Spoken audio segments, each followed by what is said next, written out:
জন বার্লা, শিখা চট্টোপাধ্যায়, আনন্দময় বর্মনের পর বরেন চন্দ্র বর্মন উত্তরবঙ্গকে পৃথক রাজ্য বা কেন্দ্রশাসিত অঞ্চল করার পক্ষে জোরালো সওয়াল করলেন শীতলকুচির বিজেপি বিধায়ক। তার অভিযোগ, বঞ্চনার থেকে রেহাই পেতেই এই দাবিকে সমর্থন। যদিও এর সঙ্গে সহমত নয় রাজ্য বিজেপি নেতৃত্ব। দ্বিচারিতা করছে বিজেপি, পাল্টা আক্রমণে তৃণমূল।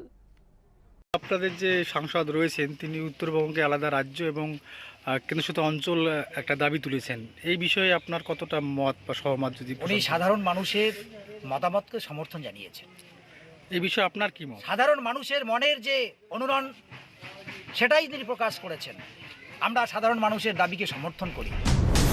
আলিপুরদুয়ারের বিজেপি সাংসদ ও কেন্দ্রীয় প্রতিমন্ত্রী জন বার্লা, মাটিগাড়া নকশালবাড়ির বিজেপি বিধায়ক আনন্দময় বর্মন, ডাবগ্রাম ফুলবাড়ির বিধায়ক শিখা চট্টোপাধ্যায়ের পর এবার কোচবিহারের শীতলকুচির বিজেপি বিধায়ক বরেন চন্দ্র বর্মন উত্তরবঙ্গকে পৃথক রাজ্য বা কেন্দ্রশাসিত অঞ্চল করার পক্ষে ফের সওয়াল করলেন বিজেপির আরেক জনপ্রতিনিধি। রাজ্য বিজেপি যে এই দাবিকে সমর্থন করে না তা আগেই স্পষ্ট করে দিয়েছেন দিলীপ ঘোষ, কিন্তু তাও কেন একই দাবি তোলা হচ্ছে শনিবার তারও ব্যাখ্যা দিয়েছেন শীতলকুচির বিজেপি বিধায়ক।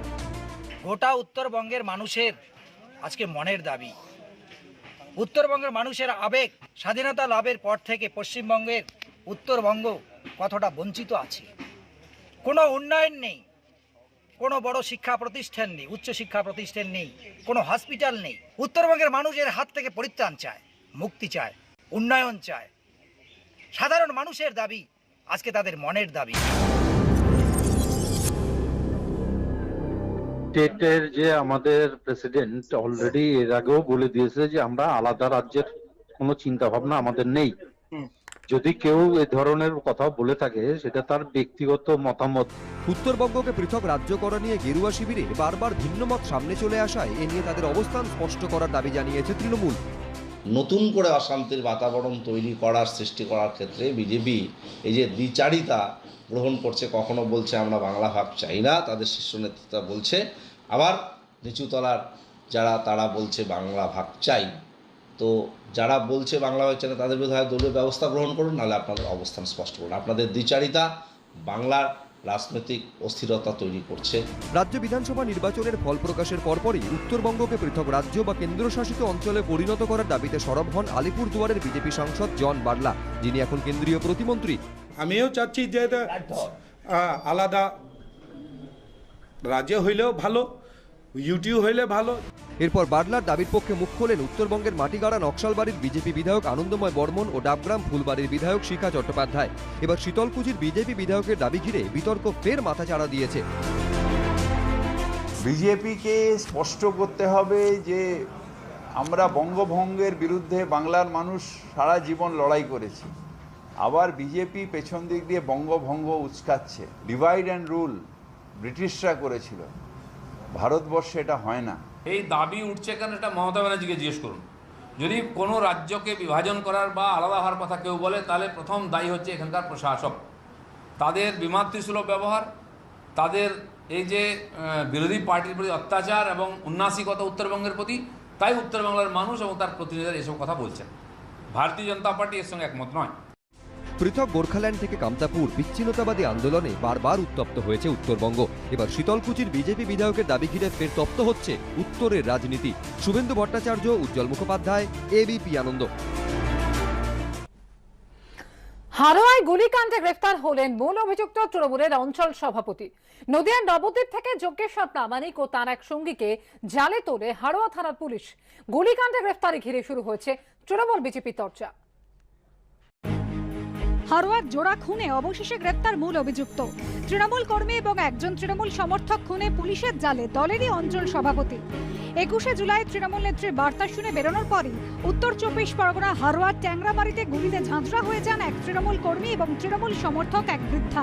তৃণমূলের স্থানীয় বুথ সভাপতি যজ্ঞেশ্বর প্রামাণিকের মদতে গুলি চালানো হয় বলে অভিযোগ ওঠে। অবশেষে ঘটনার 9 দিন পর জোড়া খুনে মূল অভিযুক্ত মোহনপুর অঞ্চলের তৃণমূল সভাপতিকে গ্রেপ্তার করল পুলিশ। তদন্তকারীদের দাবি, গুলিকাণ্ডের পর থেকেই পালিয়ে বেড়াচ্ছিলেন তৃণমূলের অঞ্চল সভাপতি। ব্যবহার করছিলেন না মোবাইল ফোনও। শেষমেশ গোপন সূত্রে খবর পেয়ে শুক্রবার রাতে বাড়ি থেকে প্রায় 120 কিলোমিটার দূরে নদিয়ার নবদ্বীপ থেকে তাঁকে গ্রেপ্তার করে পুলিশ। 21শে জুলাই পালন করতে গিয়ে নিজেদের গোষ্ঠীদ্বন্দ্বে নিজেদের কর্মীদেরই প্রাণ যাচ্ছে। এটাতে নতুন করে যেটা প্রমাণ হয় দলের প্রতি কোনো কন্ট্রোল নেই, নেতৃত্বে অঞ্চলের দখলদারি কার হাতে থাকবে সে নিয়েই গন্ডগোল। যারা এই কাজ করেছে দল তাদেরকে রেয়াত করবে না, তাদের এই দুষ্কৃতীদের কোনো রং দেখবে না। পুলিশ স্বাধীন এবং নিরপেক্ষভাবে তদন্ত করে যারা দোষী তাদেরকে পুলিশ সাজা দেবে। আজকে পুলিশ নিরপেক্ষ তদন্ত করে যাকে পেয়েছে তাকে ছাড়া দিয়েছে। গুলিকাণ্ডের পরদিনই মূল অভিযুক্ত তৃণমূলের অঞ্চল সভাপতি ঘনিষ্ঠ শাসক দলেরই বুথ সভাপতি সহ 21 জনকে গ্রেপ্তার করেছিল পুলিশ। ধৃত বুথ সভাপতির বাড়ি থেকে উদ্ধার হয় 5টি আগ্নেয়াস্ত্র। এবার পুলিশের জালে ধরা পড়লেন খোদ শাসক দলের অঞ্চল সভাপতি। সমীরণ পালের রিপোর্ট, এবিপি আনন্দ, উত্তর 24 পরগনা। বঙ্গ রাজনীতিতে ঝড়। বিজেপির সাংসদ পদ ছাড়ার পাশাপাশি রাজনীতি থেকে বিদায় নেওয়ার ইঙ্গিত দিলেন আসানসোলের সাংসদ বাবুল সুপ্রিয়।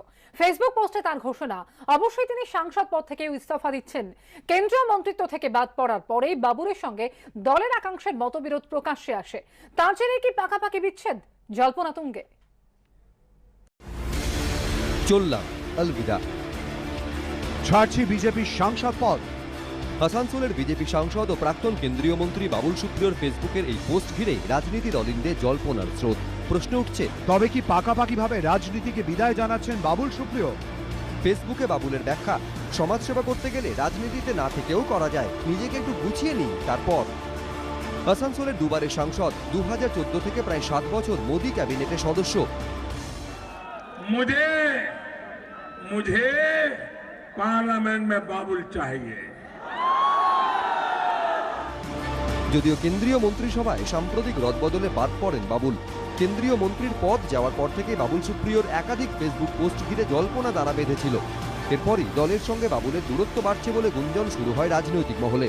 শনিবার সকালে প্রধানমন্ত্রীর পোস্ট রিটুইট। কয়েক ঘন্টা পরই এই বিস্ফোরক ফেসবুক পোস্ট। দলের প্রতি কার্যত অনুযোগ জানিয়ে ফেসবুকে বাবুল লেখেন, বিগত কয়েকদিনে বারবার মাননীয় অমিত শাহ ও মাননীয় নাড্ডাজির কাছে রাজনীতি ছাড়া সংকল্প নিয়ে গেছি। ওদের কাছে চিরকৃতজ্ঞ যে প্রতিবারই ওরা আমাকে নানাভাবে অনুপ্রাণিত করে ফিরিয়ে দিয়েছেন। বাবুল আরও লিখেছেন, তারা ভাবতেই পারেন যে আমি অন্য কোনো পদের জন্য দর কষাকষি করছি। আর তা যখন একেবারেই সত্যি নয়, তখন একেবারেই চায় না তাদের মনের ঈশান করে সন্দেহের উদ্রেক হোক। সাংসদ পদ থেকেও ইস্তফা দিচ্ছেন তিনি, সে কথা নিজেই ফেসবুকে জানিয়েছেন বাবুল সুপ্রিয়। আমি কারো ফেসবুক টুইটার দেখি না। বলুন, কে কোথায় যাচ্ছেন, কি করছেন, আমি কি করবো? এটা ব্যক্তিগত ব্যাপার। কে রাজনীতি করবে না করবে, কখন ছাড়বে, এটার আমার কিছু বলার নেই। প্রত্যেকের নিজস্ব অধিকার আছে, সেই হিসাবে তারা করছে। 2014-তে ধূমকেতুর মতো রাজনৈতিক উত্থান বাবুল সুপ্রিয়র। প্রথমবার সাংসদ হয়ে কেন্দ্রীয় মন্ত্রিসভায় জায়গা। সেই রাজনৈতিক ক্যারিয়ারে ইতি টানতে চাইছেন বাবুল। আসলে কি কারণ, তা নিয়েই এখন জল্পনা তুঙ্গে। সমিত সেনগুপ্ত, রাজশ্রী দত্তগুপ্ত, এবিপি আনন্দ। তৃণমূল, কংগ্রেস, সিপিএম কোথাও নয়, কনফার্ম করছি। প্রথম ফেসবুক পোস্টে এই কথা লিখলেও পরে এডিট করে লাইন মুছলেন বাবুল সুপ্রিয়। তাহলে কি আগামী দিনে সাংসদ পদ ছাড়ার পর বিজেপি ছেড়ে অন্য দলে যাবেন বাবুল সুপ্রিয়? তুঙ্গে জল্পনা। বিধানসভা ভোটে হার, কেন্দ্রীয় মন্ত্রী পদ খোয়ানোর পর এবার ছাড়ছেন সাংসদ পদও। আসানসোলে বিজেপি সাংসদ ও প্রাক্তন কেন্দ্রীয় প্রতিমন্ত্রী বাবুল সুপ্রিয়র এই ফেসবুক পোস্টের পরেই সরগরম রাজনীতি। বিজেপিকে কটাক্ষ করতে ছাড়েনি বিরোধীরা। বাবুলের সাথে আমার পরশুদিন সেন্ট্রাল হলে দেখা হয়েছিল, ওকে একটু দুঃখিত মনে হয়েছে। বাবুল সুপ্রিয় তো রাজনীতির জগতের লোক নয়, হয়তো বিধানসভা যে পরাজয় সেটা ওকে আহত করেছে। বাবুল সুপ্রিয়র শিল্পী সত্তা আছে। আর একটা জিনিস স্পষ্ট হয়ে গেল যে বাবুল সুপ্রিয়র মতন শিল্পী সত্তাকে ব্যবহার করা, ধরে রাখা, সেই যোগ্যতা কিন্তু বিজেপির নেই। ফ্যাসিস্টিক তো, একটা ফ্যাসিস্টিক মনোভাবে যারা চলে তারা সবাইকে জড়িয়ে নিয়ে চলতে পারে না, এটা বোঝা গেল। যদিও বিজেপির দাবি এখনো দলেই রয়েছেন বাবুল। বাবুলদা আমার সিনিয়র লিডার। বাবুলদা আমরা একসাথে বড় ভাইয়ের মতো। বাবুলদা সাংসদ আছেন ভারতীয় জনতা পার্টির, এটাই জানি। সবাই আমরা ভারতীয় জনতা পার্টির কর্মী, এটাই সবচেয়ে বড় কথা। এর আগে 29শে জুলাই একটি ফেসবুক পোস্ট করে জল্পনা উস্কে দিয়েছিলেন বাবুল সুপ্রিয়। সেখানে তিনি লিখেছিলেন, রাজনীতিতে কিছু পাওয়ার আশায় বা পাওয়ারের আশায় তো আসেনি। পরক্ষণেই বাবুল প্রশ্ন তুলেছিলেন, আজ মন্ত্রী নেই বলে ছেড়ে চলে যাওয়াটা কি ঠিক হবে? কিন্তু দুদিনের মধ্যেই কার্যত রাজনীতি ছাড়ার ইঙ্গিত দিলেন আসানসোলে বিজেপি সাংসদ। জানিয়ে দিলেন সাংসদ পদও তিনি ছাড়তে চলেছেন। সূত্রের খবর, বেশ কয়েকদিন ধরেই রাজ্য নেতৃত্বের সঙ্গে তার বনিবনা হচ্ছিল না। এই প্রেক্ষাপটে অনেকেরই মনে পড়ে গিয়েছে সম্প্রতি কেন্দ্রীয় মন্ত্রিসভায় রদবদলের সময় বাবুল সুপ্রিয়র ফেসবুক পোস্ট ও রাজ্য সভাপতি দিলীপ ঘোষের তার পাল্টা জবাব দেওয়ার প্রসঙ্গ। কেন্দ্রীয় মন্ত্রিসভা রদবদলের আগে ফেসবুক পোস্টে বাবুল সুপ্রিয় লিখেছিলেন, ধোঁয়া যখন আছে তখন নিশ্চিতভাবেই কোথাও আগুনও লেগেছে। এরপর ফেসবুকেই তিনি লেখেন, হ্যাঁ, আমাকে পদত্যাগ করতে বলা হয়েছে এবং আমি তা করেছি। জানিয়ে পাল্টা কড়া বার্তা ছুড়ে দেন দিলীপ ঘোষ। তাকে যদি ওখান থেকে স্যাক করা হতো, ওটা কি ভালো না? এটা পদ্ধতি হচ্ছে যে আপনি পদ ছেড়ে দিন, অন্য কাউকে দায়িত্ব দেওয়া, আপনাকে অন্য কাজ দেওয়া হবে। সবাই তাই করেন। 12 জন মন্ত্রী পদত্যাগ করেছেন, কেউ তো এরকম লেখেননি। প্রশ্ন উঠছে, রাজ্য নেতৃত্বের সঙ্গে সংঘাতে জেরেই কি রাজনীতি থেকে সরে যেতে চাইছেন বাবুল সুপ্রিয়? এ প্রশ্নের উত্তর না মিললেও এদিন রাজনীতি ছাড়া নিয়ে বাবুল সুপ্রিয়র ফেসবুক পোস্টকে গুরুত্ব দিতে চাননি দিলীপ ঘোষ।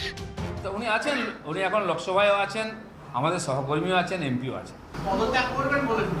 করলে বলবেন আমাকে। রিজাইন লেটার দিয়েছেন, আমি জানি না, সেই জন্য এই ব্যাপারে কিছু। এদিন বাবুল তার ফেসবুক পোস্টের এক জায়গায় লেখেন, অন্য কোনো দলে যাচ্ছি না, তৃণমূল কংগ্রেস সিপিএম কোথাও নয়, কনফার্ম করছি, কেউ আমাকে ডাকেওনি, আমিও কোথাও যাচ্ছি না। যদিও পরে সেই পোস্টটি এডিট করেন আসানসোলে বিজেপি সাংসদ। নতুন পোস্টে তার অন্য দলে যাওয়ার প্রসঙ্গ বাদ দিয়ে দেন। উজ্জ্বল মুখোপাধ্যায় ও শুভেন্দু ভট্টাচার্য, এবিপি আনন্দ।